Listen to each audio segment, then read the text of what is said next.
এবং আল্লাহ সুবহানাহু ওয়া তাআলা যেই কাজগুলোতে সন্তুষ্ট হন তার মধ্যে অন্যতম হলো তার প্রতি ঈমান আনা এবং তার আনুগত্য করে যাওয়া।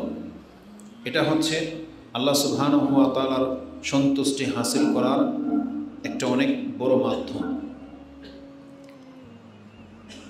যে আল্লাহ সুবহানাহু ওয়া তাআলা আমাদের জন্য আমাদের ইবাদতগুলোকে বরকতময় করেছেন, আমাদের নাজাতের সাবাব করেছেন, যিনি খুব সামান্য কিছুর মাধ্যমেই আমাদের উপরে সন্তুষ্ট হয়ে যান, আমরা তার প্রশংসা করি, আমরা বলি আলহামদুলিল্লাহ। সালাতু ওয়া সালাম প্রিয় নবী মুহাম্মদুর রাসূলুল্লাহ সাল্লাল্লাহু আলাইহি ওয়াসাল্লামের প্রতি, যার মাধ্যমে আমরা এই কল্যাণকর দিন পেয়েছি, যিনি তার জীবনে ইবাদতকে প্রতিষ্ঠিত করে দেখিয়েছেন যে কিভাবে আল্লাহ সুবহানাহু ওয়া তাআলার বন্দেগী করা হয়, বন্দেগী করা উচিত। একজন আল্লাহর বান্দার রূপরেখা কেমন হবে তিনি তা তার ব্যক্তিগত জীবনে বাস্তবায়ন করে দেখিয়েছেন। যেমনটা তাকে আদেশ করা হয়েছে, আল্লাহ সুবহানাহু ওয়া তাআলা তাকে বলেছিলেন, ওয়াবুদু রাব্বাকা হাত্তা ইয়াতিয়াকাল ইয়াকিন, আপনার প্রতিপালকের আনুগত্য করে যান, ইবাদত করে যান ততদিন পর্যন্ত যতদিন পর্যন্ত আপনার কাছে ইয়াকিন চলে না আসতেছে। ইয়াকিন মানে হচ্ছে মৃত্যু, মানে আপনার দেহে যতক্ষণ পর্যন্ত প্রাণ থাকবে আপনি আপনার রবের গোলামি করে যাবেন। এই আদেশটাকে রাসূলুল্লাহ সাল্লাল্লাহু আলাইহি ওয়াসাল্লাম তার মৃত্যুর পূর্ব মুহূর্তে পর্যন্ত বাস্তবায়ন করে গেছেন, যেমনটা আমরা জানি। আমরা সেই রাসূলের প্রতি সালাত এবং সালাম পাঠ করি, আমরা বলি আল্লাহুম্মা সাল্লি ওয়া সাল্লিম ওয়া বারিক আলা নবিয়িকা মুহাম্মদ। আজকের জুমার খুতবার বিষয় হলো এই 5 ওয়াক্ত ফরজ সালাতের আহমিয়ত, গুরুত্ব সম্পর্কে।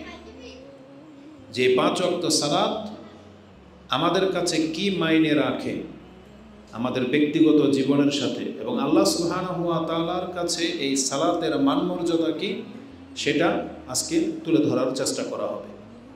মূলত বিষয়টাকে আপনি এভাবেও নিতে পারেন যে কেন একজন ব্যক্তিকে নামাজ পড়তেই হবে, বা নামাজ পড়তেই হবে কেন, বা কেন আপনি নামাজ আদায় করবেন। এটা আপনি আজকে এখান থেকে একটু বেসিক ধারণা নিয়ে যাবেন। প্রথমত আমরা জানি যে নামাজ আমাদের উপরে ফরজ করা হয়েছে। ইসলামের স্তম্ভগুলো হচ্ছে 5টি, তার মধ্যে অন্যতম একটি স্তম্ভ হচ্ছে এই 5 ওয়াক্ত সালাত। এক বর্ণনায় রাসূলুল্লাহ সাল্লাল্লাহু আলাইহি ওয়াসাল্লাম পুরো ইসলামের স্তম্ভ শুধু সালাতকেই বলেছেন, যে হাদিসটি আপনি তিরমিজিতে 2616 নম্বরে পেয়ে যাবেন। হাদিসটি ইমাম তিরমিজি রাহিমাহুল্লাহ তিনি তার ইমানের অধ্যায়ে 38 নম্বর অধ্যায়ে এনেছেন, যে এই বাব হলো সালাতের আহমিয়ত সম্পর্কে। তাতে মুআজ বিন জাবাল রাদিয়াল্লাহু তাআলা আনহু রাসূলুল্লাহ সাল্লাল্লাহু আলাইহি ওয়াসাল্লামকে কাছে পেয়ে একটা গুরুত্বপূর্ণ প্রশ্ন করেছিলেন যে আখবিরনি বিআমালিন ইউদখিলুনিল জান্নাহ ওয়া ইউবাঈদুনি মিনান নার, আপনি আমাকে এমন একটা ইবাদতের কথা বলেন যে ইবাদত আমাকে জান্নাতে প্রবেশ করাবে আর যে ইবাদত আমাকে জাহান্নাম থেকে বাঁচাবে। তখন রাসূলুল্লাহ সাল্লাল্লাহু আলাইহি ওয়াসাল্লাম তার প্রশ্ন শুনে তিনি বললেন, লাকাদ সাআলতানি আন আযীম, তুমি তো আমাকে একটা মহা প্রশ্ন করেছ। মানে এটা কত বড় প্রশ্ন যে একজন ব্যক্তি ওটা জেনে যাওয়া যে যেই কাজটা করলে আমি জান্নাতি হব আর যেই কাজটা করতে পারলে আমি জাহান্নাম থেকে মুক্তি পেয়ে যাব, এটা তো অনেক বড় একটা ব্যাপার। এবং এটা ওই ব্যক্তির জন্য সহজ যার জন্য আল্লাহ সহজ করে দিবেন। রাসূল ভাষাটা বলেছিলেন এইরকম, ওয়াইন্নাহু লা ইয়াসিরুন মাইয়াসসারাহুল্লাহু আলাই, এটা ওই ব্যক্তির জন্য সহজ হবে যেই ব্যক্তির জন্য আল্লাহ চাইবেন। তো জান্নাত পাওয়াটা, জাহান্নাম থেকে মুক্ত হওয়া, এটা একমাত্র আল্লাহ যার জন্য চাইবেন তার জন্য সহজ হবে। তাহলে কি আল্লাহ আমাদের জন্য কি সহজ করেননি? বরং হাদিসের পরবর্তী অংশে বোঝা যাচ্ছে সেই সহজ রাস্তাটা কি, রাসূল আবার সহজভাবে বুঝিয়ে দিলেন। তিনি বলেছিলেন সেই সহজ রাস্তাটা ওই ব্যক্তির জন্যে, আনতা আবুদুল্লাহ ওয়ালা তুশরিকু বিহি শাইআন, তুমি আল্লাহর ইবাদত করবে, আল্লাহর সাথে তুমি কাউকে শিরিক করতে পারবে না। আর অতুকিমুস সালাহ অতুতিজ যাকাত অতাসুম রমাদান অতাহজ্জুল বাইত, তাকে বলা হয়েছিল তুমি 5 ওয়াক্ত সালাত আদায় করবে, যাকাত দেবে, রমজান মাসের সিয়াম রাখবে এবং বাইতুল্লাহর হজ করবে। এই 5টি যেটা আমরা ইসলামের স্তম্ভ বুঝি। এই এই পিছিয়ে দিকে দিকে ওঠো ওঠো ওঠো ওঠো, সামনে একবারে সামনের কাতারে, ওদেরকে কাতারের মাঝখানে বসাই দেন, মাঝখানে বসান, দুইজনকে দুই দিকে। শোনো শোনো, যে চশমা পড়ছেন নাম কি, ওকে ওঠা নিয়ে আসেন, ওকে সামনের কাতারে বসেন সোজা করে। এটা হেলান দেওয়ার জায়গা না, এখন জুমার খুতবা চলতেছে, সোজা হয়ে বসেন, সোজা হয়ে বসো, কাতার ঠিক করেন। আমাদের মসজিদগুলোতে এদিকে এদিকে, এই যে এদিকে তাকাও, এইদিকে তাকাও, এইদিকে, এখন খুতবা চলতেছে, কথা শুনতে হবে, সুন্দর করে বসে কথা শোনো, ঠিক আছে? তোমাকে কথা শুনতে হবে। তো আমাদের মসজিদগুলোর আদব হলো আপনাকে কোরআন সুন্নাহ বুঝে পথ চলতে হবে, কারণ এটা ধর্মীয় ব্যাপার, এটা কোনো খেলতামশার জায়গা না। আর এখন যেহেতু খুতবা চলতেছে, একজন মানুষ যদি তার অপর ভাইকে বলে যে উস্কুত, চুপ থাকো, তাহলে আজকের যে মর্যাদা সেটা কিন্তু আপনি হারাবেন। আজকের মর্যাদা কি? যেই ব্যক্তি পায়ে হেঁটে মসজিদে আসলো অজু অবস্থায় এবং দ্রুত আসলো, ইমামের কাছাকাছি অবস্থান নিল, চুপ করে খুতবা শুনল, নামাজ পড়ে নিলেই সে যত কদম লেগেছে মসজিদে তার আসতে, তার এক কদমের নিচে 1 বছরের কিয়াম, 1 বছরের সিয়ামের নেকি লিখে দেওয়া হবে। এটা অনেক বড় একটা ব্যাপার, কিন্তু ওই এত বড় নেকিটা আপনার হাতছাড়া হয়ে যাবে শুধু এই মসজিদের এতটুকু সময় ধৈর্য ধারণ করে না থাকার কারণে।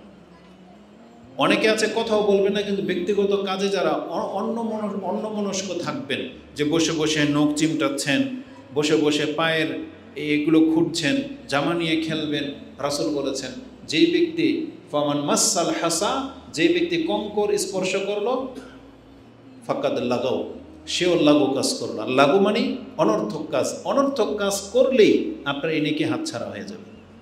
এটা বড় একটা ব্যাপার। কিন্তু আমরা মসজিদে আসলে এমন আচরণ করি, মনে হচ্ছে যে আপনি মানে কি, কেন আসছেন, কার সামনে আসছেন, এগুলো আপনি বলে যান। অথচ আল্লাহ সুবহানাহু ওয়া তাআলা বলেছেন মসজিদ আবাদ করবে যারা আল্লাহকে ভয় করে। মসজিদে তারা যদি ভীতির সাথে প্রবেশ করে তাহলে তারা ক্ষমা পেয়ে যেতে পারে। এটা হচ্ছে আল্লাহর ঘর। তো এই জন্য আদব রক্ষা করে চলতে হবে। আর এই ক্ষেত্রে কোনো বাচ্চাকেও ছাড় দেওয়া যাবে না যে ওকে আপনি ঢিনাই করবেন, ওর মর্জি মতো যা খুশি করবে না, চলবে না। কারণ ওকে আদব শিক্ষা দিতে হবে, এটা এই বয়স থেকেই এই শিক্ষা ওকে নিতে হবে। জি, তো রাসূলুল্লাহ সাল্লাল্লাহু আলাইহি ওয়াসাল্লাম আমাদেরকে বলেছেন সেই সহজ রাস্তাটাকেই ইসলামের এই 5টি স্তম্ভ, যে তুমি আল্লাহর ইবাদত করবে, আল্লাহর সাথে শিরিক করবে না, 5 ওয়াক্ত সালাত আদায় করবে, টাকা হয়ে গেলে হজ করবে, যাকাত দেবে, এবং রমজান মাস চলে আসলে রমজান মাসের সিয়াম রাখবে। তাহলে বোঝা যাচ্ছে যে এই কাজগুলো যারা মোটামুটি করে এরা হচ্ছে ওই ব্যক্তি যাদের জন্য আল্লাহ জান্নাতকে সহজ করে দিয়েছেন। সহজ ইবাদত, সহজ রাস্তা।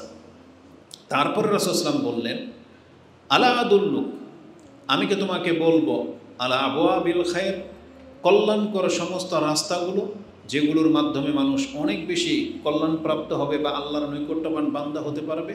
তখন তিনি বলছেন বালা ইয়া রাসূলুল্লাহ। তখন তিনি বলেছেন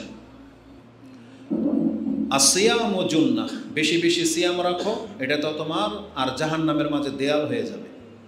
ওয়াসসাদাকাতু তুতফিউ আল খাতিআ কামা ইউতফিউ আল মাউন নার, যেভাবে পানি আগুনকে ঠান্ডা করে দেয়, আগুনের উপরে যদি পানি পড়ে আগুন যেভাবে নিভে যায়, একজন ব্যক্তির দান সাদকা যদি থাকে তাহলে তার পাপের উপরে এইভাবে পানি হয়ে যাবে।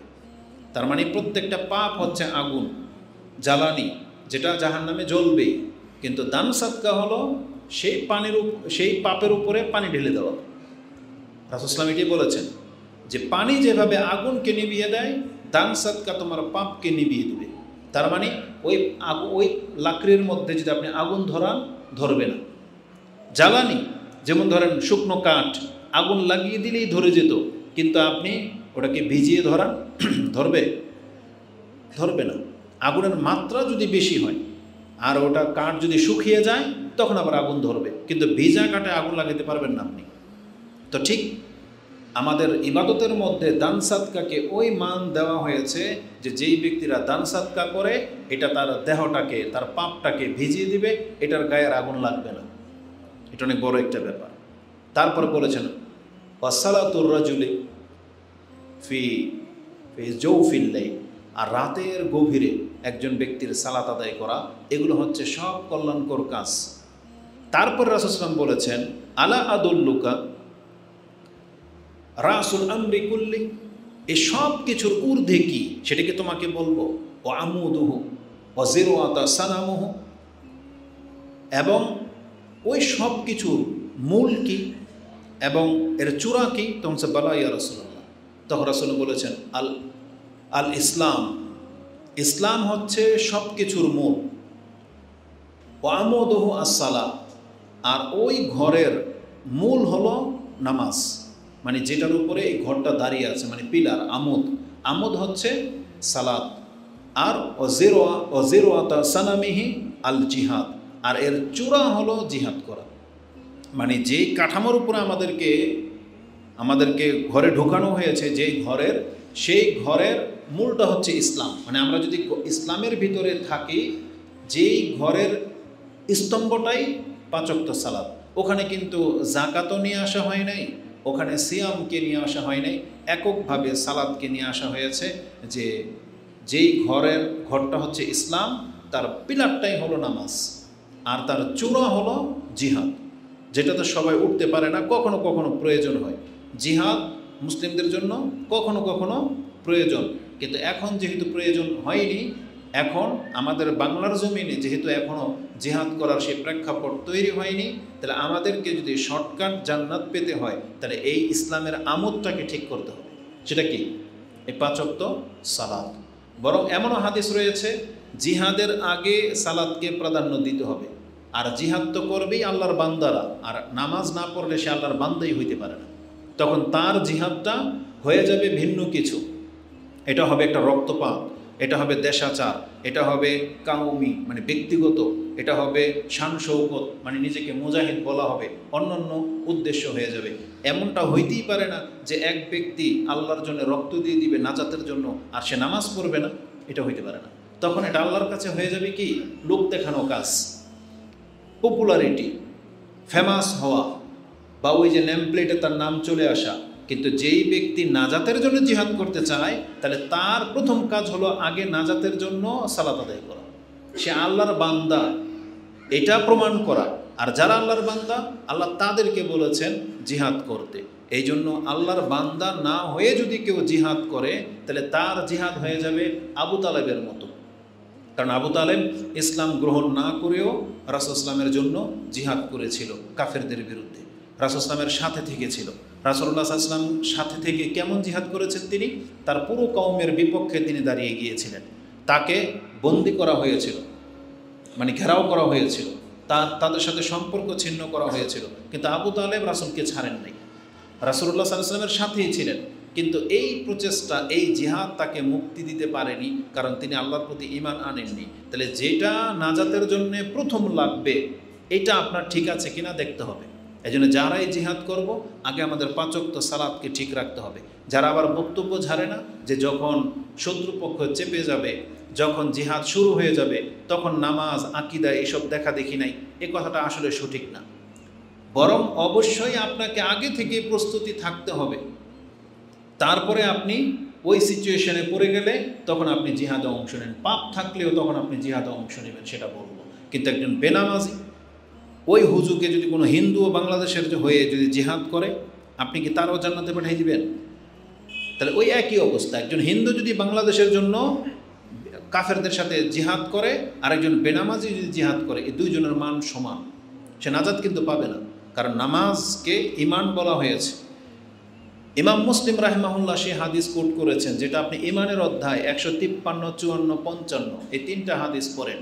তাতে জাবির বিন আবদুল্লাহ থেকে রাসূল সাল্লামকে জিজ্ঞাসা করা হয়েছে যে আন্না রাজুলান সাআলা, বা জিজ্ঞাসা করা হয়েছে সুইলা, রাসূলকে জিজ্ঞাসা করা হয়েছে আইয়ুল আমালি আফদাল, আল্লাহর কাছে কোন আমল সবচেয়ে প্রিয় বা উত্তম। তারপর প্রশ্ন করা হয়েছে আইয়ুল আমালে আহাব্বু ইলাল্লাহ, আল্লাহর কাছে কোন আমল সবচেয়ে পছন্দনীয়। তারপরে জিজ্ঞাসা করা হয়েছে আরেকটা প্রশ্ন যে আইয়ুল আমালে আকরাবু ইলাল জান্নাহ, কোন আমলটা আমাকে সবচেয়ে বেশি জান্নাতের নিকটে করে দেবে। এই তিনটা প্রশ্নের জবাব রাসূল বলেছেন আসসালাতু ফি ওয়াক্তিহা, আসসালাতু লি ওয়াক্তিহা, আসসালাতু ফি আউয়ালি ওয়াক্তিহা, এভাবে আছে। আবার বলা হয়েছে আসসালাতু আলা মাওয়াকিতিহা, নামাজকে তার ওয়াক্ত মোতাবিক আদায় করা। এটা হলো ওই আমল যে আমলটাকে আল্লাহ সবচেয়ে পছন্দ করে, যে আমলটা সবচেয়ে উত্তম ইবাদত, যেই আমলটা একজন মানুষকে খুব দ্রুত জান্নাতের নিকটে করে দেয়, সেটা হচ্ছে 5 ওয়াক্ত নামাজ। আজকে এটা যখন কোনো ব্যক্তি ছেড়ে দেবে, তাহলে তার জান্নাতে ঢোকার আর কোনো ইচ্ছা অন্য কোনো ওয়ে দিয়ে হবে না। এটা জেনে নেন, এটা হচ্ছে প্রথম বাপ ধরে নেন। ইমানের পরেই যেটার স্থান, ইমান বরং ইমানের পরে স্থান না, ইমান থাকে তো ভিতরে, আর এটাকে বহিঃপ্রকাশ ঘটানোর যতগুলো আমল আছে তার প্রথম স্তরে হচ্ছে সালাত। একজন ব্যক্তির ইমান আছে, এটার প্রথম প্রকাশই হচ্ছে তার 5 ওয়াক্ত সালাত। তাহলে যারা বেনামাজি, নামাজ আদায় করেন না আর বলেন আমার ইমান ঠিক আছে, তাহলে আপনি কোরআন সুন্নাহর বিপক্ষে মত দাঁড় করালেন। আল্লাহ বলতেছেন না নামাজিরাই হলো মুমিন, আর আপনি বলতেছেন যে নামাজ না পড়েও মুমিন থাকা যায়। মানে আপনার বক্তব্যটা হচ্ছে কোরআন হাদিসের খেলাফ, অতএব আপনি নাজাত পাবেন না। আপনাকে এই নীতির উপর আসতে হবে যে ইমানের পরে সর্বপ্রথম দায়িত্ব এবং ইমানের বহিঃপ্রকাশই হচ্ছে সালাত। যার সালাত নাই তার ইমান নাই। এই জন্য রাসূলুল্লাহ সাল্লাল্লাহু আলাইহি ওয়াসাল্লাম তিনি কঠোর ভাষায় ব্যবহার করেছেন। এটাও আপনি মুসলিমে ইমানের অধ্যায় পেয়ে যাবেন 148 এবং 149 নম্বর হাদিসে, যে রাসূলুল্লাহ সাল্লাল্লাহু আলাইহি ওয়াসাল্লাম বলেছেন বাইনাল আবদি ওয়াল কুফর আও শিরক তারুকাস সালাহ, আল্লাহর বান্দা আর একজন কাফেরের মাঝে অথবা একজন মুশরিকের মাঝে পার্থক্য হলো নামাজ ছেড়ে দেওয়া। এটা ইমাম মুসলিম তার 148, 149 নম্বরে এনেছেন ইমানের অধ্যায়। এই কথাটাকে ইমাম তিরমিজি রাহিমাহুল্লাহ তিনিও তার কিতাব ইমানের অধ্যায়, নামাজের অধ্যায় না, ইমানের অধ্যায় এনেছেন। হাদিস আপনি পেয়ে যাবেন 2618, 19, 20। এই তিনটা হাদিসের মধ্যে দেখেন এখানে এই শব্দ আছে বাইনাল কুফরি ওয়াল ঈমান। ওই হাদিসে আছে মুসলিম আর কাফেরের মাঝে, আর ইমাম তিরমিজির হাদিসে আছে ইমান এবং কুফুরির মাঝে। কুফুরি এবং ইমানের মাঝে পার্থক্য হলো তারুকাস সালাহ, নামাজ ছেড়ে দেওয়া। তার মানে যেই ব্যক্তি নামাজ আদায় করে সে মুসলিম এবং ইসলামের উপরে আছে, আর যেই ব্যক্তি নামাজ আদায় করে না সেই ব্যক্তি কাফের এবং কুফুরির মধ্যে আছে। এইভাবে আমাদেরকে ভেঙে বলে দেওয়া হয়েছে। নাসাইতে এবং আবু দাউদে, নাসাইতে আপনি 464, 65 এই হাদিসগুলো দেখেন, তাতে আছে রাসূল বলেছেন লাইসা বাইনাল আবদি ওয়া বাইনাল কুফর ইল্লা তারুকাস সালাহ, এমন কোনো ইবাদত নাই যেটা একজন বান্দাকে কুফরি থেকে আলাদা করতে পারে। একটা মাত্র ইবাদত, সেটা হচ্ছে নামাজ ছেড়ে দেওয়া। এই নামাজ এটা আমাদের পরিচয় বহন করে, এটা হচ্ছে প্রকৃত মুমিনদের রূপ। এবং এই ফতুয়াটা সমস্ত সাহাবীদের, সাহাবায়ে কেরামরা নামাজটাকে ইমান মনে করতেন, নামাজ ছেড়ে দেওয়াটাকে কুফরি মনে করতেন। এই সম্পর্কেও ইমাম তিরমিজি রাহিমাহুল্লাহ তিনি তার ইমানের অধ্যায়ে হাদিস এনেছেন। 9 নম্বর পর্বে গিয়ে আপনি পেয়ে যাবেন আব্দুল ইবনে শাকিক আল ওকাইলি, প্রখ্যাত তাবি, তিনি একটা মত পেশ করেছেন যে কানা আসহাবু মুহাম্মাদিন সাল্লাল্লাহু আলাইহি ওয়াসাল্লাম লা ইয়ারাউনা শাইআন মিনাল আমালি তারকুহু কুফরুন গায়রাস সালাহ।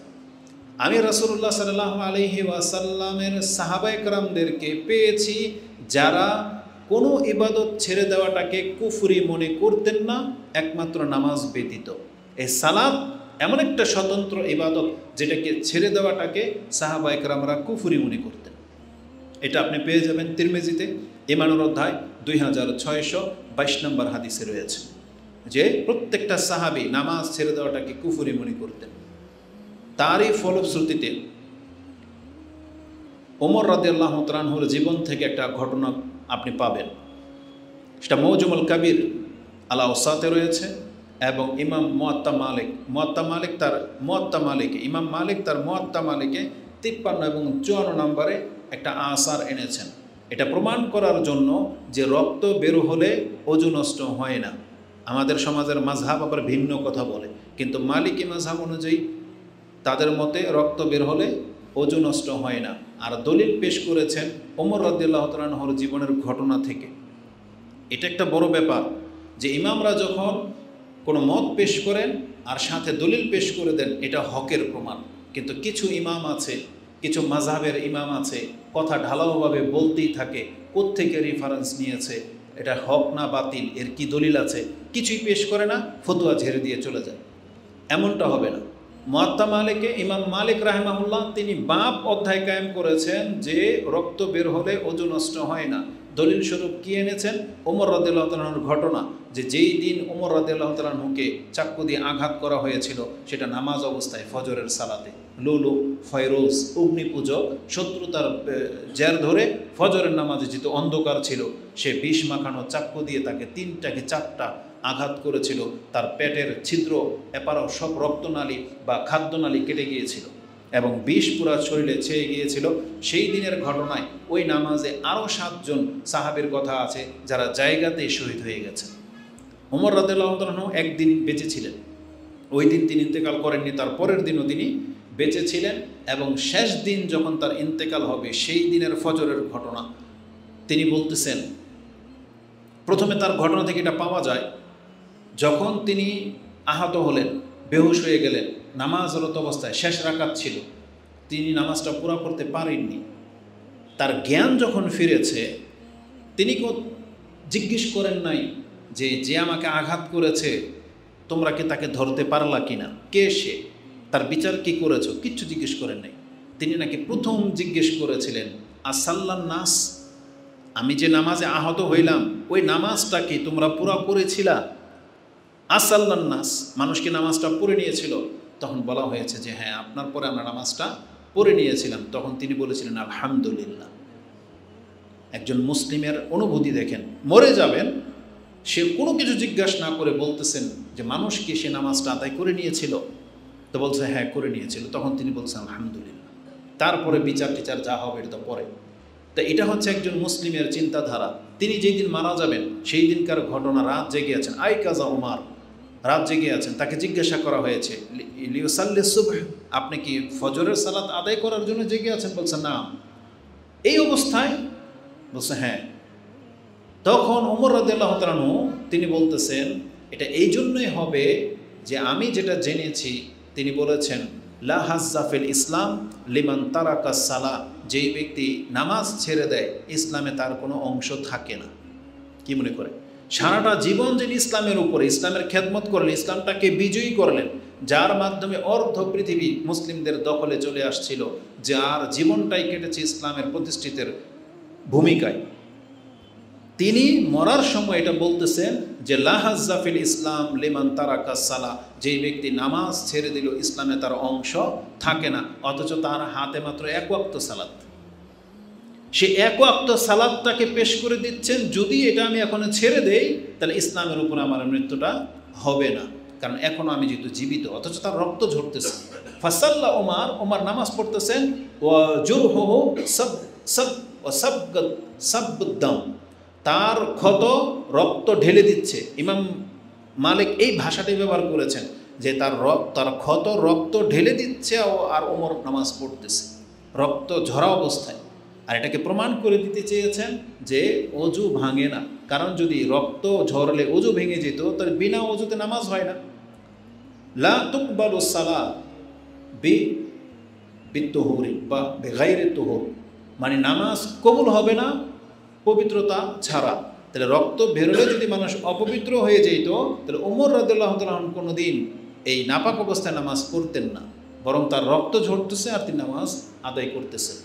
কিন্তু আমাদের মূল উদ্দেশ্য কি এখানে? ওমর রাদিয়াল্লাহু তাআলা সেই কথা যেটা আপনি মুয়াত্তা মালিকের 53-54 নম্বর আয়াতে হাদিসে পেয়ে যাবেন যে লা হাজ্জা ফিল ইসলাম লিমান তারাকা সালাহ, যেই ব্যক্তি নামাজ ছেড়ে দেয় ইসলামে তার কোনো অংশ থাকে না। কিন্তু আজকে অধিকাংশ মুসলিমদের চরিত্র দেখেন, সে কি মুসলিম না মুনাফেক এটা নিজে বলতেই পারবে না।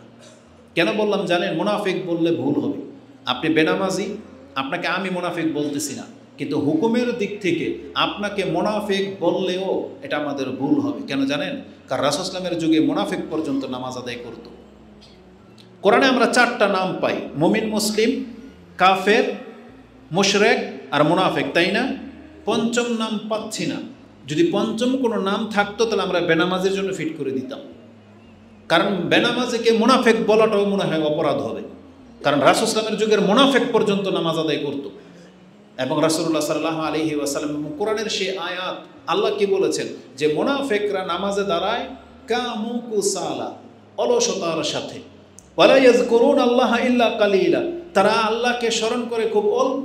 তার মানে দ্রুত নামাজ পড়া, নামাজটাকে ভারী মনে করা, এটা মুনাফিকদের আলামত। আল্লাহ বলেছেন কোরআনে যে তারা অলসতার সাথে নামাজে দাঁড়ায়। আর রাসূল বলেছেন আসকালুস সালাতি আলাল মুনাফিকিনা সালাতুল ইশাই ওয়া সালাতুল ফজর, আও কামা ক্বালা রাসূলুল্লাহি সাল্লাল্লাহু আলাইহি ওয়াসাল্লাম, যে মুনাফিকদের উপরে সবচেয়ে ভারী নামাজ হচ্ছে এশার নামাজ আর ফজরের নামাজ। তাহলে এরা মুনাফিক অথচ নামাজ পড়ে। আপনি কি একবার ভাবেন জীবনে, আপনার জীবন নিয়ে, যে আপনি নামাজ না পড়ে তাহলে মুসলিম হইলেন কিভাবে, যেখানে মুনাফিক পর্যন্ত নামাজ পড়ে? এজন্য আমাদের জানা নাই যে আপনার ভাষাটা কি হবে, কি হুকুম লাগানো হবে আপনার উপরে। আপনাকে আরেকটা নুকতা দেখাই দিই, বেনামাজের কথা কোরআন হাদিসে আলোচনায় আসে নাই। তারপরে মানে কি মেসেজ দিব আপনাকে এটা আমি, মানে আল্লাহ সুবহানাহু ওয়া তাআলা বেনামাজিদের সম্পর্কে কোনো কথাই বলেন নাই।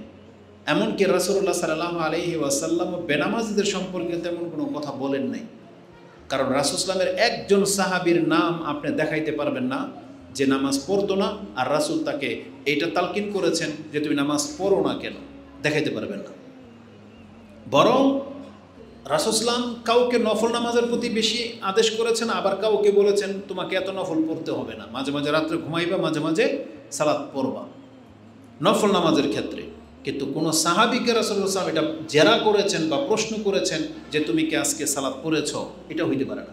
কারণ রাসূল ইসলামের সাহাবে কেরামরা মুনাফিক ছিলেন না, তারা আল্লাহর প্রতি ঈমান এনেছেন, এই জন্য ঈমানের দাবিতে তারা সালাত আদায় করতেন, তাদেরকে হুকুম জারি করতে হয়নি। আপনি দেখাইতে পারবেন না যে কোনো সাহাবীকে বেনামাজি হওয়ার কারণে এতটা বেত্রাঘাত করা হয়েছে, কোনো প্রমাণ নজির আপনি দেখাইতে পারবেন না। যে মুসলিম আবার নামাজ পড়বে না, এটা রাসূল ইসলামের মেন্টালিটিতে ছিল না। আর আল্লাহ সুবহানাহু ওয়া তাআলা যেন বেনামাজি সম্পর্কে কোনো কথাই বলেন নাই, যে আল্লাহর বান্দা হয়েও আবার নামাজ পড়বে না, প্রশ্নই ওঠে না। এটা কাফেরের চরিত্র হতে পারে, এটা মুনাফিকের চরিত্র হতে পারে, এটা মুশরিকের চরিত্র হতে পারে, কিন্তু মুসলিম বেনামাজি হইতে পারে না। বেনামাজির কথা যে আল্লাহ বলেন নাই তার বাস্তব প্রমাণ হলো মুসলিমের থেকে একটা হাদিস নিয়ে নেন।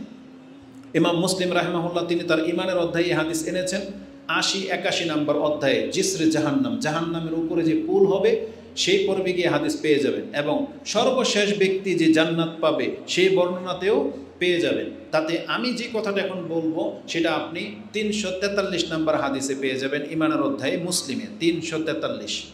তাতে রাসূলুল্লাহ সাল্লাল্লাহু আলাইহি সাল্লাম বলেছেন যখন বিচার শুরু হবে আল্লাহ সুবহানাহু ওয়া তাআলা বিচারের মাঠ থেকে প্রথমে কাফেরদেরকে সরিয়ে দিবেন। এমন একটা আদেশ করবে যে কাফের শর্তে বাধ্য, কাফের, ইহুদি, নাসারা, খ্রিস্টান, বৌদ্ধ সব হাসরের মাঠ থেকে সরে যাবে, বাকি থাকবে মুসলিমরা। এই মুসলিমদের মধ্যে যারা আল্লাহ ছাড়া আর কারো ইবাদত করে নাই, তাদের মধ্যে এমন ব্যক্তিরাও থাকবে যারা আল্লাহর ইবাদত করে নাই।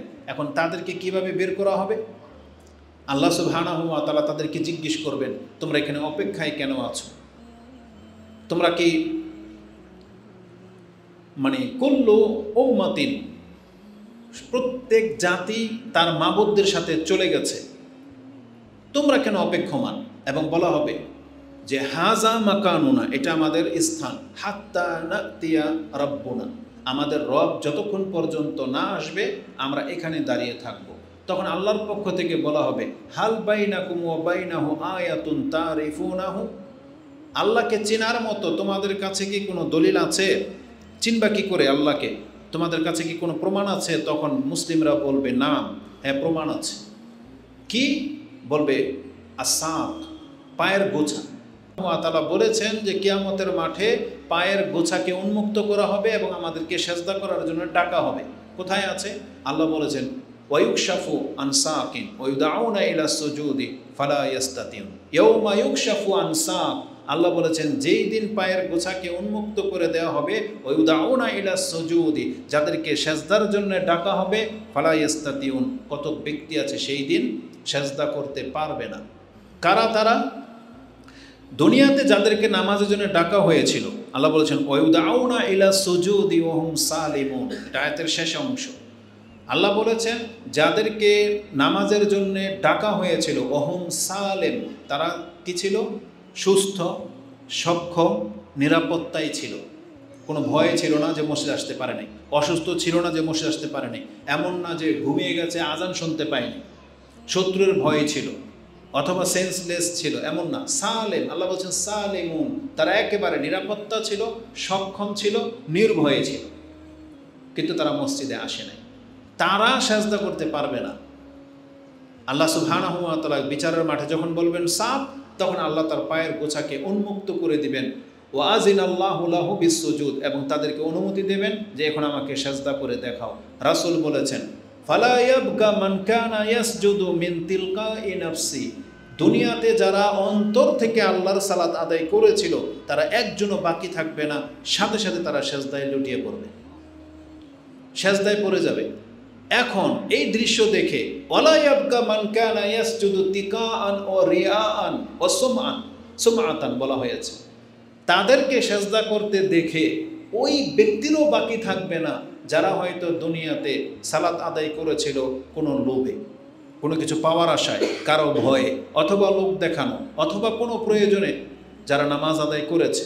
যেমন বিয়ের সময় নামাজ পড়ে 2 রাকাত, ওরা নাকি এটা জানাইছে নিয়ম যে বিয়ের দিন 2 রাকাত নামাজ পড়তে হয়। কত জাহেলদেরকে দেখছি আবার স্বামী স্ত্রী দুজন পাশাপাশি দাঁড়ায়, নিয়ত তো জানে না, নিয়তই জানে না সে বিয়ের নামাজের নিয়ত কি। তখন পেছন থেকে নানি দাদিকে বলে দেয় আল্লাহু আকবার বল, আল্লাহু আকবার বল, বুঝেন না? তারপরে এমন পুরুষ বহু দেখেছি, ভিডিওতে তো কিছু কিছু দৃশ্য দেখা যায়, ও আর বউর দিকে তাকায় যে ও কেমনে নামাজ পড়ে, ও নিজেই জানে না, অথচ ইমাম, ও জানে না যে রুকু সিজদা কখন করতে হয়, ও এমনে তাকায় যে দেখে আর বউ কীভাবে নামাজ পড়ে। মানুষ এত মূর্খ হইতে পারে। আবার মূর্খামির একটা চরম দৃশ্য দেখলাম নেটের মধ্যে, জায়নামাজ বেরিয়েছে, একটা লাভ চিহ্ন দেওয়া, 2টা একসাথে জোড়া আর কি, হ্যাঁ এটা জোড়া, মানে একটা বরের একটা হচ্ছে কনের, জামাই বউয়ের জন্য 2টা এরকম জায়নামাজ ডিজাইন করে বানানো হয়েছে, একটু আগ পিছ। এটা একটা চরম মূর্খামি। মহিলারা যদি কাতারে দাঁড়ায়, কোথায় দাঁড়াবে বলেন? পেছনে দাঁড়াবে, এক কাতার পেছনে। যদি আপনি আর আপনার স্ত্রী নামাজ পড়েন, সে দাঁড়াবে যেমন ইমামের পেছনে, আপনারা দাঁড়ান এক কাতার পেছনে, তাহলে মহিলারা দাঁড়াবে এক কাতার পেছনে, পুরুষ থাকবে সামনে। অথচ এই মূর্খ জাতি এটা পর্যন্ত শিখলো না যে বিয়ের দিন নামাজ পড়বে, তাও জামাই বউকে একসাথে দাঁড় করিয়ে দেয়। এটা একটা চরম মূর্খামি। তালাকুল্লিহাল, তো যারা দুনিয়াতে কোনো না কোনো দিন কোনো না কোনো কারণে যারা জুমার নামাজ পড়তে আসছেন বা ঈদের নামাজ পড়বেন, জীবনের এই 2টা নামাজ আপনি পড়েন, তারাও দেখবে যে আজকে সেজদা করতে পারলেই আমি নাজাত পেয়ে যাব, তখন তারাও চাইবে সেজদা করতে। কিন্তু আল্লাহ সুবহানাহু ওয়া তাআলা কি করবেন? জাআলাল্লাহু যাহারাহু তাবাকাতান ওয়াহিদা, আল্লাহ তাদেরকে এরকম একটা শক্ত কাস্টের মতো সোজা করে দেবেন, এই পুরো মেরুদণ্ডটা হিলবে না, প্রত্যেকটা হাড় দিয়ে শক্ত হয়ে যাবে। কুল্লামা আরাদা আইয়াসজুদা খাররা আলা কাফা, রাসূল বলেছেন যখনই তারা সেজদা করতে চাইবে, জোর খাটাবে, চিত হয়ে পড়ে যাবে। আল্লাহর সামনে দৃশ্য এটা, সেজদা করতে পারবে না। কারণ আল্লাহ সুবহানাহু ওয়া তাআলা প্রত্যেকটা দুনিয়ার ইবাদতকে পরকালের সাথে জোড়া করে দিয়েছেন। মানে দুনিয়াতে যেগুলো আপনি ইবাদত রূপে দেখতেছেন, এগুলো ঘটবে সব হাশরের মাঠে। যেমন আল্লাহ আমাদেরকে দাঁড় করিয়ে রাখবেন, হাশরের মাঠে কিন্তু কাউকে বসতে দেওয়া হবে না, সেখানে দাঁড় করিয়ে রাখা হবে। আপনি সেই দৃশ্যটা দেখেন তো, যে আল্লাহর সামনে যারা কিয়াম করে রাত্রে দাঁড়িয়ে থাকে, পা ফুলিয়ে দেয়, কেন তিনি এমনটা করতেন? হতে পারে হাশরের মাঠের দাঁড়ানোটা তার জন্য সহজ হয়ে যাবে। এই জন্য আমাদেরকে কিয়াম করে নামাজ পড়তে বলা হয়েছে। নামাজে কিন্তু কিয়াম করা ফরজ। এই জন্য যে যতক্ষণ লম্বা আপনি দাঁড়িয়ে থাকবেন, হতে পারে আল্লাহ সুবহানাহু ওয়া তাআলা হাশরের মাঠের দাঁড়ানোটাকে সহজ করে দেবেন। দুনিয়ার মধ্যে যেমন এই নামাজের দৃশ্যটা নিয়ে নেন, আল্লাহর সামনে একদল লম্বা সেজদায় পড়ে থাকবে, আরেক দল চিত হয়ে পড়ে থাকবে, হিলতে পারবে না, কারণ তো পিঠ সোজা হয়ে গেছে। আর যখনই সেজদা করতে চেয়েছে চিত হয়ে পড়ে আছে। এখন কিছু মানুষ আছে সেজদায়, কিছু মানুষ শুয়ে আছে চিত হয়ে। দেখেন তো এই দৃশ্যটা পৃথিবীতে ঘটে কিনা? ফজরের নামাজে ঘটে না এটা? আজান হয়েছে, যারা সালাত পড়ার মসজিদে চলে আসছে, মহিলারা ঘরে নামাজে সেজদায়, কিন্তু যারা নামাজ পড়ে না তারা তখন কোথায় থাকে?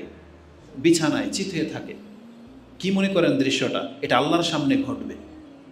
সেই দিন আপনি কোনো উপায় দেখবেন না, আপনি চাইলেও সেদিন জাগতে পারবেন না, চাইলেও আপনি সোজা হয়ে বসতে পারবেন না, কারণ আপনি তো নিজেকে এইভাবেই গড়ে তুলেছেন।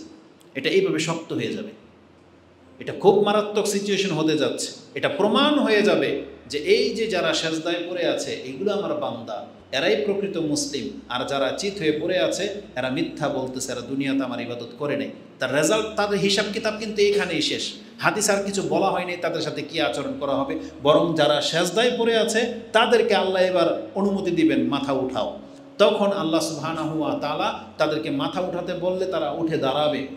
ওই যে যারা চিত হয়ে পড়েছিল এদেরকে আল্লাহ হাসরের মাঠ থেকে খালি করে দিবেন। কোথায় নিয়ে ফেলবেন এবার আপনি চিন্তা করেন, এদেরকে কোথায় নিয়ে যাওয়া হবে। এদের আর কোনো বিচার নাই, হিসাবই নেই, জিজ্ঞাসা করবো হবে না আল্লাহ তাকে যে তুমি কি ইবাদত করে আসছো। আর কাদের বিচার নাই, হিসাব নাই। কোরআনে তো আল্লাহ বলেছেন আমি কোনো কাফেরদের জন্য দাঁড়িপাল্লা কায়েম করি নাই। বিচার হবে মুসলিমদের। কোন মুসলিমদের? ওই যে যারা সেজদায় পড়েছিল এদের মধ্যে ফাজিরান আও বাররান ও ফাজিরান, রাসূল বলেছেন তাদের মধ্যে পাপীরাও আছে, সৎলোকেরাও আছে। পাপী কিন্তু নামাজি। দৃশ্যটা দেখেন, পাপী তারপরও সেই দিন সেজদা করতে পারবে, কারণ দুনিয়াতে সে মুসলিম ছিল সেই জন্য।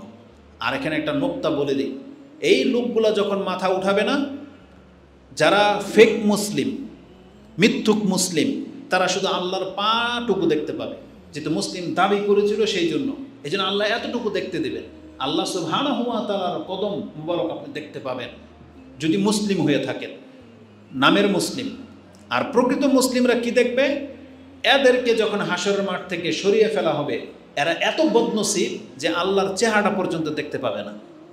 যে যেই স্রষ্টা আমাকে সৃষ্টি করলেন তিনি কেমন, এটাই বেনামাজি দেখতে পাবে না। এটা কত বড় মারাত্মক ব্যাপার। আরেকজন পাপী যদি নামাজি হয় সেও আল্লাহকে দেখতে পাবে, তার কিছুক্ষণ পরেই আল্লাহ তার চেহারাটাকে উন্মুক্ত করে দিবেন এবং তারা দেখবে, আল্লাহকে সচক্ষে দেখবে। রাসূল বলেছেন ইন্নাকুম তারাউনাহু ইয়ানান, তোমরা সচক্ষে আল্লাহকে দেখতে পাবে হাসরের মাঠে। ইয়ানান, একবারে দিব্য চক্ষে দেখতে পাবে। এটা বুখারী মুসলিমের ভাষা। ইন্নাকুম তারাউনাহু ইয়াউমাল কিয়ামাতি ইয়ানান, একবারে সচক্ষে তোমরা আল্লাহকে দেখতে পাবে। আল্লাহকে দেখতে পাওয়ার মর্যাদাটা কি জানেন? এটা অনেকে ফিল করেন নাই। যারা হাসরের মাঠে আল্লাহকে নিজের চোখে দেখতে পাবেন, আপনি যত বড় পাপী হন না কেন আপনার জন্য জান্নাত নির্ধারিত। কারণ কি জানেন? ওই পুরো টিম যারা আল্লাহকে দেখতে পাবে, এখন আল্লাহ বলবে আমাকে অনুসরণ করো, আসো আমার সাথে। তখন নিয়ে দাঁড় করিয়ে দেওয়া হবে জাহান্নামের পুলের কিনারায়। বলবে এইবার তুমি পার হও, ওই যে ওই পারে জান্নাত, আমি তোমাকে জাহান্নামে ফেলবো না। তুমি যদি পাপ করে থাকো বান্দা, তোমার জিম্মেদারি, এখন তুমি এটা পার হয়ে আসো, ওই পারে আসলে তোমার জন্য জান্নাত। এখন মানুষ পাপের কারণে শাস্তি পাবে, পাপের কারণে জাহান্নামে পড়ে যাবে। আল্লাহ কাউকে ধাক্কা দিয়ে জাহান্নামে ফেলবে না। এই জন্য আল্লাহ বলেছেন আমি আমার কোনো মুসলিম বান্দার জন্য জাহান্নাম তৈরি করি নাই। উইদ্দাত লিল কাফিরিন, আল্লাহ বলছেন ওটা তো আমি কাফেরদের জন্য তৈরি করেছি। কাফেররা যখন দলে দলে আসবে, যেটা আপনি সূরা জুমার 39 নম্বর সূরার 70 নম্বর থেকে পড়েন, যেখানে কাফেরদের বর্ণনা দেওয়া আছে যে কাফেরদেরকে দলে দলে নিয়ে আসা হবে। হাত্তা ইযা জাউহা ফুতিহাত আবওয়াবুহা, তারা এসে দেখবে জাহান্নামের দরজাগুলো খোলা। তার মানে জাহান্নামের দরজা আছে, আর সেই দরজা দিয়ে কোনো মুসলমানকে ঢুকানো হবে না, সেখানে ঢুকবে সব কাফেররা, যে ঢুক এই দরজা দিয়ে ঢুক। আর মুসলিমদেরকে কি করা হবে? এই জাহান্নামের উপর দিয়ে সিঁড়ি লাগিয়ে দেওয়া হবে, ছাদ খোলা থাকবে। আল্লাহ কাউকে জাহান্নামের দরজা দিয়ে ঢুকাবে না। আল্লাহর এতটা দয়া, আল্লাহ বলবেন মুসলিম তুমি এটা উপর দিয়ে পার হও, তুমি যদি উপর থেকে ছিটকে পড়ে যাও এটা তোমার দোষ, আমি তোমাকে ফেলার জন্যে জাহান্নাম তৈরি করিনি। এই জন্য যারা উপর থেকে ছিটকে পড়তে না চান তাহলে আপনাকে সব রকমের পাপ থেকে বাঁচতে হবে। কিন্তু আল্লাহর দয়া এটা, মুসলিম উপর থেকে পড়বে, আবার ভাসবে, আবার একটু উঠবে, আবার পড়বে, এইভাবে সে তার অনেক শাস্তি পাবে, এক পর্যায়ে সে জান্নাত পাবে, কারণ যেহেতু সে আল্লাহকে দেখেছে। নামাজি, কিন্তু যারা সৎ নামাজ পড়েন না, আপনি আল্লাহকে দেখতে পাবেন না, আপনি তকদিরই নেই। এই জন্য আপনাকে সালাত পড়তে হবে। যেহেতু আমি লম্বা করব না, নামাজ সম্পর্কে কথা বলতে গেলে 2 ঘন্টায়ও শেষ হবে না। এটা আমি মুখস্থ বললাম কিন্তু এখন পর্যন্ত আমি তাকাই নেই, দলিলগুলো আমার সব সামনে আছে। তো কথা হচ্ছে যে নামাজ সালাত হচ্ছে মুসলিমদের পরিচয়, এটা বিহীন কিন্তু আপনি নাজাত পাবেন না। এটা আমি বলে দিলাম যে আপনার ইমানের পরীক্ষা করা হবে নামাজের মাধ্যমে, কিন্তু আপনি সেটাকে ঢিনাই করে দিয়ে বসে আছেন। আবার যখন আপনাকে জিজ্ঞেস করা হবে বিচারের মাঠে সর্বপ্রথম কি হিসাব নেওয়া হবে, তখন আপনি আবার ঠিকই উত্তর বলতে পারেন যে হ্যাঁ, বিচারের মাঠে নামাজের হিসাব নেওয়া হবে। জানেন না? শুনেছেন তো ওয়াজ মাহফিলে বহুবার শুনেছেন। অথচ এটাও কিন্তু এক ইমানেরও পরীক্ষা নেওয়া হবে নামাজের মাধ্যমে, সেজদার মাধ্যমে। আবার যখন ওই যে মুসলিমদের বিচার শুরু হবে, পাপ করছে কি করে নাই, তখন গিয়ে প্রশ্ন আসলে নামাজের কথাই প্রথম আসবে। এই হাদিস ইমাম তিরমিজি 413 এবং নাসাইতে হাদিসটি আপনি 464-65 পেয়ে যাবেন। তাতে আছে আবু হুরায়রা তার বর্ণনাকারে তিনি বলেছেন, কালা রাসূলুল্লাহ সাল্লাল্লাহু আলাইহি ওয়াসাল্লাম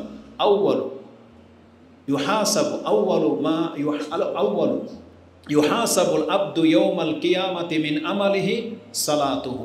প্রথমে একজন বান্দার কাছ থেকে যখন ইবাদতের হিসাব নেওয়া হবে, তখনই তাকে জিজ্ঞেস করা হবে তার নামাজ সম্পর্কে।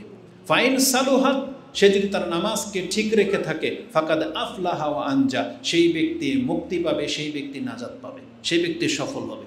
ওমান ফাসাদাত, আর যেই ব্যক্তি নামাজকে ধ্বংস করেছে, ফাকাদে খাবা ওয়া খাসির, সেই ব্যক্তি ক্ষতিগ্রস্ত হবে এবং ধ্বংস হবে। এটি ইমাম তিরমিজি এবং নাসাই কোট করেছেন। তার মানে হিসাব দুই রকম হবে, এক ইমানের হিসাব হবে নামাজ দিয়ে, আবার ইবাদতের ক্ষেত্রে প্রথমেই আল্লাহ সুবহানাহু ওয়া তাআলা নামাজের হিসাব নেবেন। তাহলে আপনি প্রস্তুত করে রাখেন, যে হিসাবটা প্রথমে আসবে আপনি সেটা ছেড়ে দিয়ে যেটার হিসাবই নেওয়া হবে না, আপনি সেই কাজে ব্যস্ত। আজকে অধিকাংশ মুসলিমদের চরিত্র এটা না, দেখবেন যে কাজটা নফল মানে আপনার মজা লাগতেছে, সেই কাজে আপনি ব্যস্ত। সেটা কি? আপনার বাড়িতে আজকে মেহমানদারি করবেন, সবাইকে খাওয়াবেন, আপনি এত ফুর্তি, এত ব্যস্ত, কিন্তু নামাজের ওয়াক্ত চলে যাচ্ছে, আপনার খবর নেই। বাড়িতে মেহমান আসছে, মহিলারা পাক শাকে এত ব্যস্ত, জোহর শেষ, আসর শেষ, মাগরিব গিয়ে গোসল করে, এত ব্যস্ত আপনি। এই খাওয়া দাওয়ার আপনাকে নাজাত দিতে পারবে? গরুর বিক্রেতা যারা হাটের মধ্যে গরু বিক্রি করেন, আর আপনি ক্রেতা, কুরবানি আল্লাহর জন্য করবেন, লাখ টাকা দামের গরুর কুরবানি, আর আপনার 5 ওয়াক্ত নামাজ গোল্লাই গেল। অথচ আপনি এটা কি জন্য করতেছেন? এই কুরবানি আপনাকে নাজাত দিতে পারবে? আরে বরং কুরবানির ক্ষেত্রে তো আল্লাহ আগে নামাজের কথাটা বলেছেন, ফাসাল্লি লিরাব্বিক ওয়ানহার, তুমি তোমার রবের জন্য সালাত পড়ো, তারপরে বলা হয়েছে কুরবানি করো। ওই ব্যক্তির জন্য জায়েজ নাই যেই ব্যক্তি নামাজ না পড়ে গরুর গলায় ছুরি চালাবে, ওই ব্যক্তির জন্য জায়েজই নেই, আপনি হচ্ছে জালেম ব্যক্তি।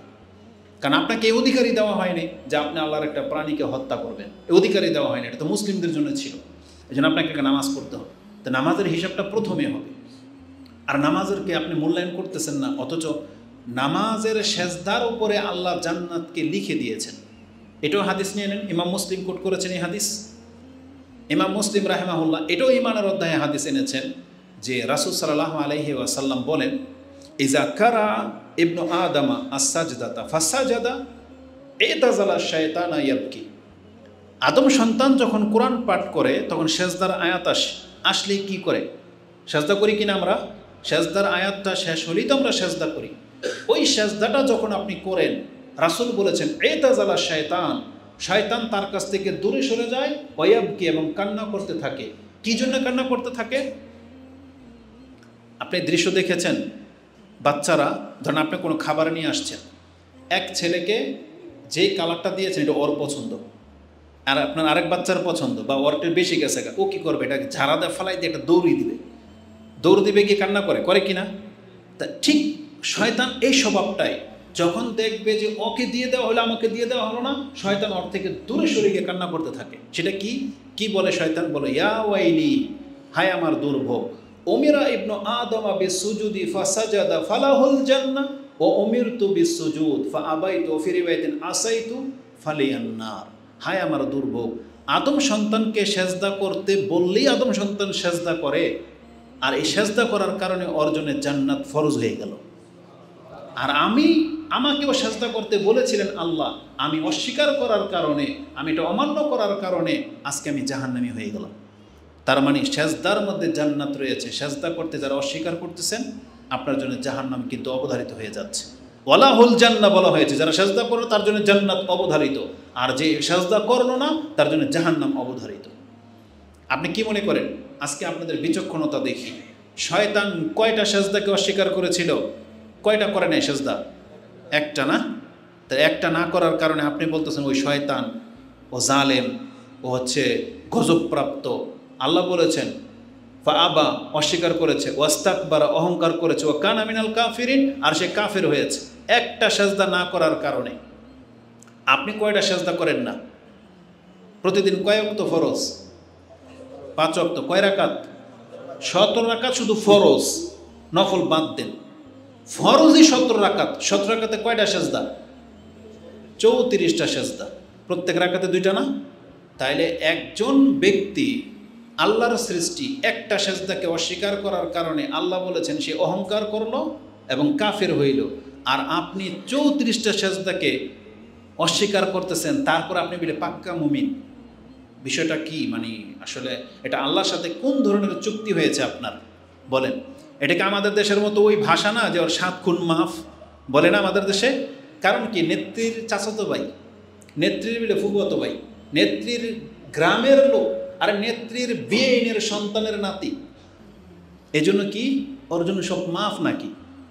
আল্লাহ সুবহানাহু ওয়া তাআলার সাথে আপনার এমন চুক্তি আছে যে আপনি কি বাংলাদেশের, আমি রাসূলের উম্মত, আদমের সন্তান, মানুষ তো আমি, এই জন্য আল্লাহ আমার মাফ করে দেবে, এমন কোনো ডিটাচ আপনার সাথে চুক্তি আছে? থাকলে দেখান। হাত ও বুরহানাকুম, আপনার কাছে প্রমাণ থাকলে দেখান যে হ্যাঁ আল্লাহর সাথে আমি এই চুক্তিপ্রাপ্ত হয়েছি যে আমি বাংলাদেশের জন্ম, কুমিল্লার সন্তান, আল্লাহর কাছে এটা আমার চুক্তিবদ্ধ আছে, আমি নামাজ না পড়লে আল্লাহ আমার মাফ করে দিবে। দেখাইতে পারবেন কেউ? দেখাতে পারবেন না। আল্লাহ সম্পর্কে মিথ্যা প্রচার হয়ে যাবে এটা। বরং আপনি এটা বলতে পারেন ইবলিস তো ছিল জিন, আমরা তো মানুষ, এই জন্য আল্লাহ যেমন আমাদের পিতাকে ক্ষমা করে দিয়েছে আমাদেরকে তো ক্ষমা করে দিবে। এটারও জবাব আছে। আপনার পিতাকে কি আল্লাহ ক্ষমা করেছিল? আরে যদি প্রথম অপরাধটাকে ক্ষমা করে দিত তাহলে জান্নাত থেকে বের করলেন কেন? তার অপরাধ যেটা ছিল, ভুল যেটা ছিল, এর জন্য কি আল্লাহ তাকে ধরেন নাই? তারপরে আল্লাহ তাকে ক্ষমা করেছেন, মানে শাস্তি দেন নাই, সে তওবা করার কারণে, তাই না? কিন্তু জান্নাত হারিয়েছেন কিনা? তার মানে বোঝা যাচ্ছে আল্লাহ বলতেছেন ওমান আবিজাল্লাহ মিল্লিল আবিদ, আমি আমার কোনো বান্দার প্রতি সামান্য জুলুম করব না। যেই ভুলের কারণে আমি শয়তানকে ধরেছিলাম ওই একই ভুলের কারণে আমি আদমকেও ধরেছিলাম। তবে আদম কি করেছে? আমার কাছে ক্ষমা চেয়েছিল, ক্ষমা চাওয়ার কারণে আদমকে ক্ষমা করা হয়েছে। এই জন্য আপনারা যারা, আমরা যারা বেনামাজি, আপনি যদি এখন তওবা করে নেন আল্লাহ আপনাকে ক্ষমা করে দিবেন। কিন্তু আপনি যদি ইবলিসের মতো যদি হিটটারি করেন এখন, এটা জানার পরও যদি আল্লাহকে সাজদা না করেন, তার মানে আপনি ডিসাইড করেই নিয়েছেন যে আপনি ইবলিসের সাথে যাবেন, এমনটাই না? না হলে যদি আপনি ইবলিসের সাথে যেতে না চান আপনাকে কি করতে হবে? সালাত আদায় করতে হবে। ইবলিস জানেন আল্লাহর সাথে একটা চুক্তি করেছিল, সেটা আমি আপনাকে দেখিয়ে দিই। সেই আয়াতটা আছে সূরা বনী ইসরাঈল 17 নম্বর সূরা 60-এর পর থেকে আপনি পড়েন। তাতে আল্লাহ সুবহানাহু ওয়া তাআলা ইবলিস বলেছিল আল্লাহকে, আরাআইতা হাযাল্লাযী কাররামতা আলাইয়া লাইন আখখারতানি ইলা আজালিন ইলা ইয়াউমিল কিয়ামা লা আহতানিকান্না যুররিয়াতাহু ইল্লা কালিলা। আল্লাহকে সে বলেছিল, আল্লাহ আপনি এই যে ব্যক্তির দিকে তাকান, এই আদম সন্তান, এর কারণে আজকে আমি লাঞ্ছিত হইলাম, একে আমার উপর আপনি সম্মানিত করেছেন বিদায় আজকে আমি কাফের শয়তান হয়ে গেলাম। আপনি স্মরণ রাখেন আমি আর একটা সন্তানকেও ছাড়ব না, ইল্লা কালিলা, তবে যারা মুক্তি পাবে অল্প মানুষ মুক্তি পাবে, কিন্তু আমি শয়তান এদের সবগুলোকে আমার সাথে জাহান্নামে নিয়েই ছাড়ব। এটা ওয়াদা করেছিল শয়তান। কালা, আল্লাহ সুবহানাহু ওয়া তাআলা তাকে বলেছেন, কালা ইজহাব, যাও, তোমাকে অপশন দিয়ে দেওয়া হলো, ইজহাব ফামান তাবিআকা মিনহুম, তোমার মানুষের মধ্য থেকে যারাই তোমার অনুসরণ করবে, তোমার পথ চলবে, ফাইন্না জাহান্নামা জাযাউকুম জাযাআম মাওফুরা, আমি তোমার সাথে এটা ওয়াদা করলাম তোমার পুরো টিমকে আমি জাহান্নামে ফেলে দেব। তাহলে আজকে যারা বেনামাজি হয়ে ওই ইবলিসের সাথে থাকতে চান, আপনার ঠিকানা কিন্তু ওখানেই হয়ে যাবে। আর আপনি যদি মনে করেন যে আল্লাহ আমাকে ক্ষমা করুক আমার পিতার মতো, তাহলে আদম আলাইহিস সালাম যেটা করেছিল আমাদেরকে সেটা করতে হবে। সেটা কি? এখন আপনি ভুলটা শুধরে নেন, তওবা করে নেন। এখন থেকে জুমার নামাজে মসজিদে ঢুকছেন, আপনার মরার আগ পর্যন্ত যেন এই মসজিদের সাথে আপনার সম্পর্ক যেন ছিন্ন না। এটা ওয়াদা করবেন আল্লাহর সাথে ইনশাআল্লাহ। তাইলে আল্লাহ আপনাকে ওয়াদা করতেছেন, তাহলে আপনাকে ক্ষমা করে দেওয়া হবে, এটা আল্লাহ ওয়াদা।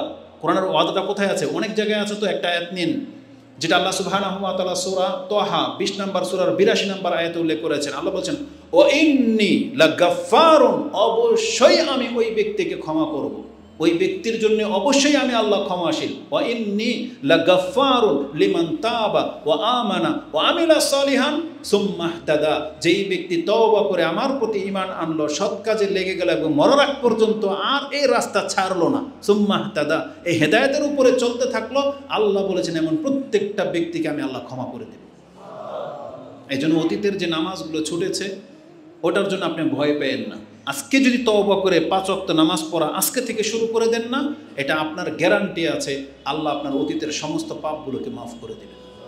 এই জন্য এটা যারা পেতে চান অবশ্যই নামাজ আদায় করবেন। এটা ছিল আমাদের পক্ষ থেকে সংক্ষিপ্ত, আমি বলবো এটা নামাজ সম্পর্কে সংক্ষিপ্ত মেসেজ। আরেকটা মেসেজ আজকে আপনাদেরকে দিয়ে দিই, যেটা আজকের খুতবার একটা গুরুত্বপূর্ণ অংশ ছিল, যেটা আপনাদেরকে জানতে হবে। কেন আপনি নামাজ পড়বেন এর একটা মুখ্য কারণ হলো আমরা সবাই দুনিয়া চাই, দুনিয়াতে কিছু ফয়দা চাই। দুনিয়ার ফয়দাটা কি?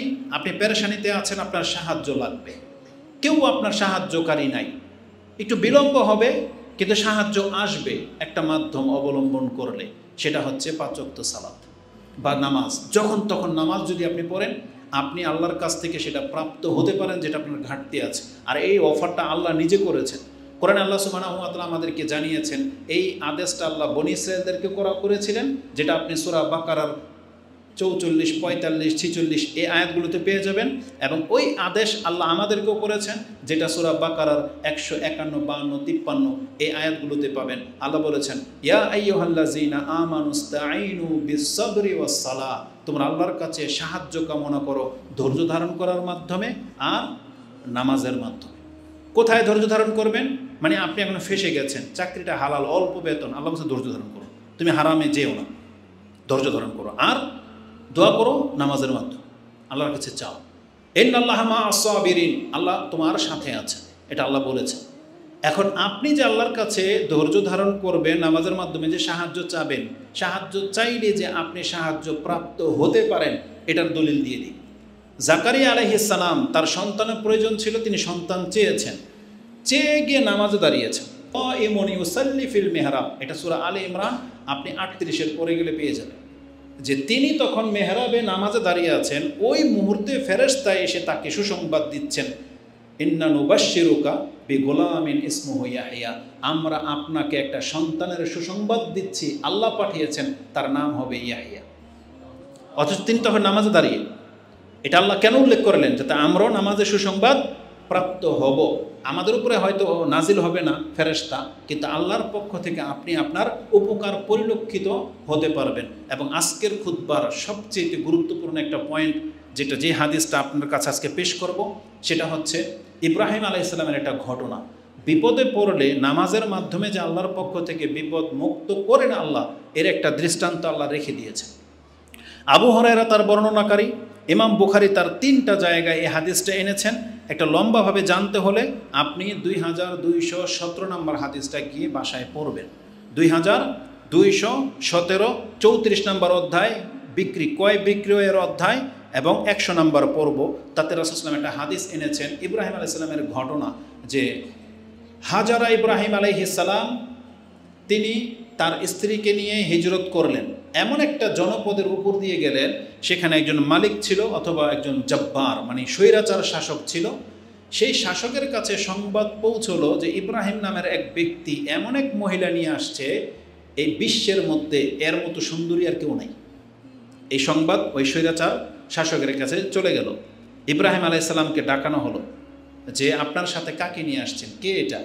তখন ইব্রাহিম আলাইহিস সালাম বলেছেন, এটা আমার বোন। বলে না যে আমার স্ত্রী, যদি বলতো স্ত্রী তাকে তখন ইব্রাহিম আলাইহিস সালামকে হত্যা করে দিয়ে তার বউকে নিয়ে নিত। তিনি ছিলেন সারা আলাইহিস সালাম। তখন বলছে এটা আমার বোন। তখন ইব্রাহিম আলাইহিস সালাম গিয়ে তাকে বলছেন, দেখো এই জমিনে তুমি আর আমি ছাড়া মুমিন কিন্তু কেউ নাই, সেই হিসেবে তুমি আমার বোন, তুমি কি আবার মিথ্যা আমাকে প্রমাণিত করো না, কারণ তোমাকে এই জন্য বোন বলেছি, যদি স্ত্রী বলতাম ওকে আমাদেরকে হত্যা করে দেবে, তোমাকে রেখে নেবে। তারপরও বাধ্য হয়ে বলছে ঠিক আছে, তাহলে আপনার এই বোনকে আমার কাছে পাঠান। এই বদমাস তলব করলো, নাহলে তো মেরে দেবে।